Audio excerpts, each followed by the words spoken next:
Hello everyone, আসসালামু আলাইকুম। আপনারা সবাই কেমন আছেন? আপনারা দেখছেন আপনাদের পছন্দের এবং ভালোবাসার চ্যানেল বার্ডস অফ ভিলেজ। আর আজকের ভিডিওতে আপনাদের সাথে যে বিষয় নিয়ে আলোচনা করব, অলরেডি কিন্তু আপনারা থাম্বনেল এবং টাইটেল দেখে বুঝতে পারছেন যে বছরের কোন 4 মাস আপনারা আপনাদের ভালোবাসার পাখিগুলোকে রেস্টে রাখবেন এবং কোন 8 মাস তাদেরকে ডিম বাচ্চা করার সুযোগ করে দিবেন, অর্থাৎ ব্রিডিং করাবেন। তো চলেন আমরা এই কথা বলি। তার আগে একটা কথা বলি যে বাংলাদেশে কিন্তু আগে যেটা ছিল যে দেখা গেছে বছরের 6 মাস ঠান্ডা ছিল, 6 মাস গরম ছিল। বাট এখন যেটা হয়েছে যে বছরের প্রায় 8 মাসই বলা চলে যে গরম থাকে আর 4 মাস ঠান্ডা থাকে। সো এটা একটা ওয়েদার ফ্যাক্ট হয়ে গেছে। এটা জলবায়ুর পরিবর্তনের কারণে কিন্তু এটাও এই সেম পরিবর্তন হতে শুরু করছে।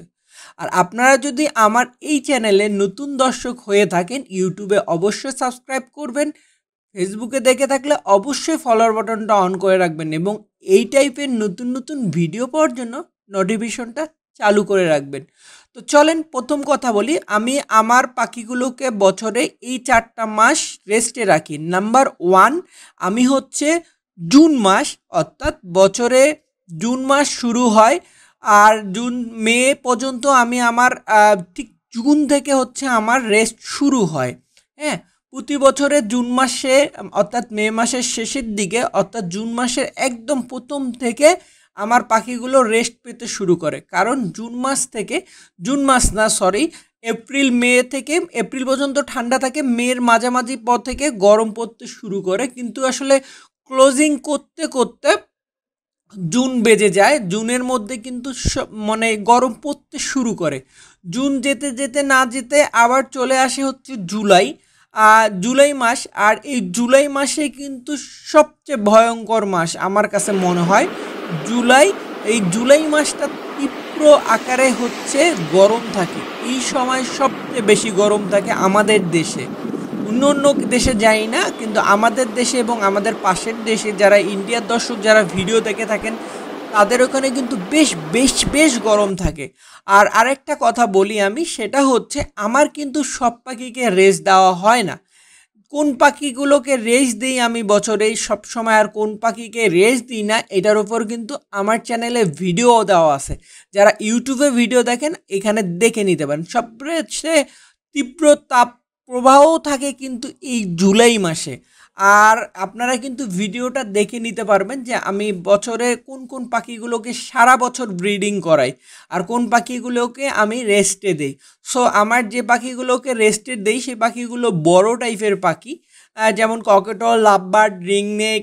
হ্যাঁ, এই পাখিগুলোকে আমরা রেস্ট দিয়ে থাকি। তারপরে আসলো আগস্ট মাস, আর আগস্ট মাসের ঠিক 15 তারিখ থেকে সেপ্টেম্বর মাসের 15 তারিখ পর্যন্ত এইটা ভয়ঙ্কর মাস, যেটা বাংলার ভাদ্র মাস। ভাবসা গরম থাকে। এই সময় কিন্তু পাখিকে যদি আপনারা ব্রিডিং করান, পাখিগুলো কিন্তু গণহারে স্টক করতে শুরু করবে। এই সময় না আপনারা এমন একটা আবহাওয়া থাকে, না বৃষ্টি হয় না গরম হয়, আবার রাতের বেলা কুয়াশা পড়ে।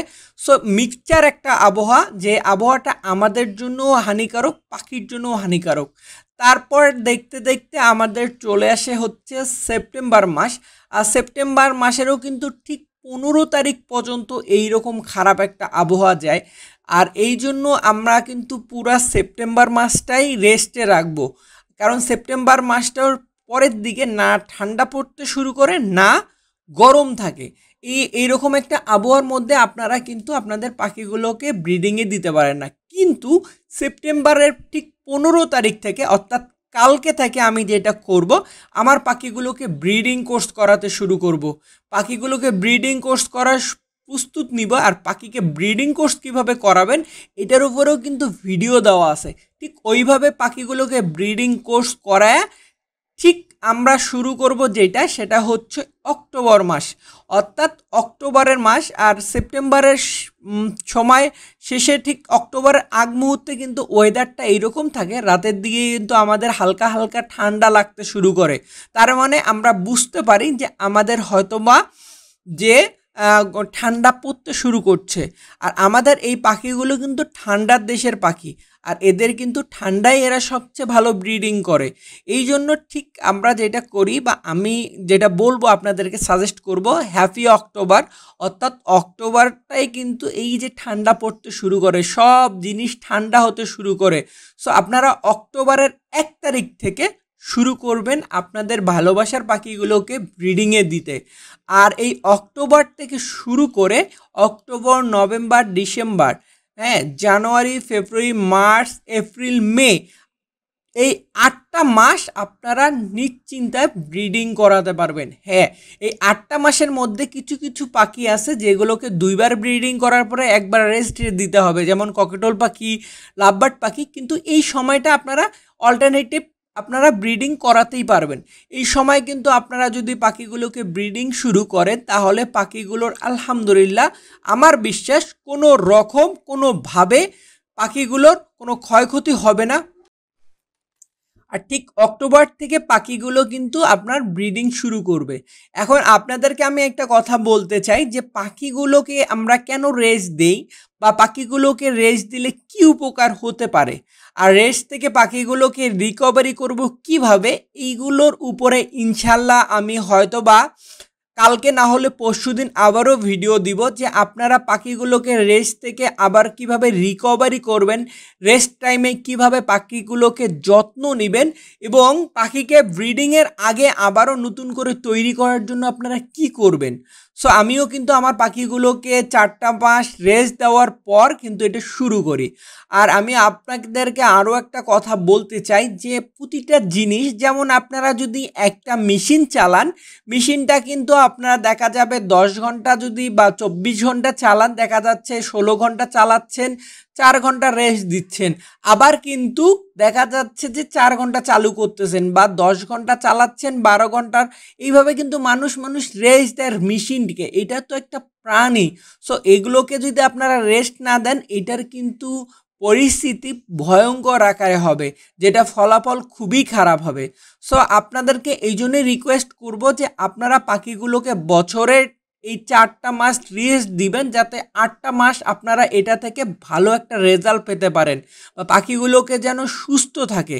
এক্স্যাক্টলি একটু আগে আপনাদেরকে যেটা বুঝাইলাম, মেশিনের যদি রেস্টের প্রয়োজন হয়, অবশ্যই রক্তের তৈরি প্রাণী এইটারও কিন্তু অবশ্যই তৈরি, অবশ্যই তাদেরও কিন্তু রেস্টের দরকার আছে। এবং তেল মোবিল দিয়ে আবারও নতুন করে কিভাবে শুরু করবেন এটা নিয়েও কিন্তু ভিডিও দিব।